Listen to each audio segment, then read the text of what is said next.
A statewide burn ban is now in effect in New York. You can't do much outside burning. There are a few exceptions. 18 News reporter Caroline Stevens has a list of things you can and can't burn. The Department of Environmental Conservation has now put a burn ban in effect across New York State until May 14th.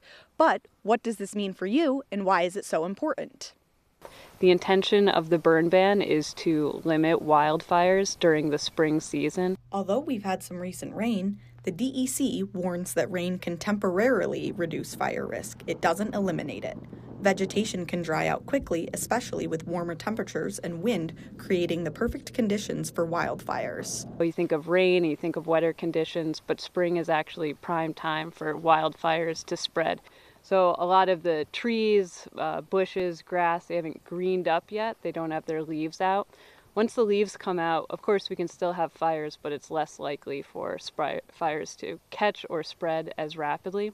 The burn ban prohibits open burning of brush, leaves, and debris, with a few exceptions. Folks can still have campfires, and you can still have a small cooking fire.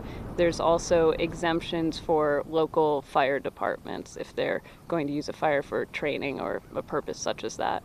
DEC officials urge people to follow the rules of the ban or they can face penalties. If somebody violates the burn ban, they may be issued tickets and there can be fines associated with those tickets.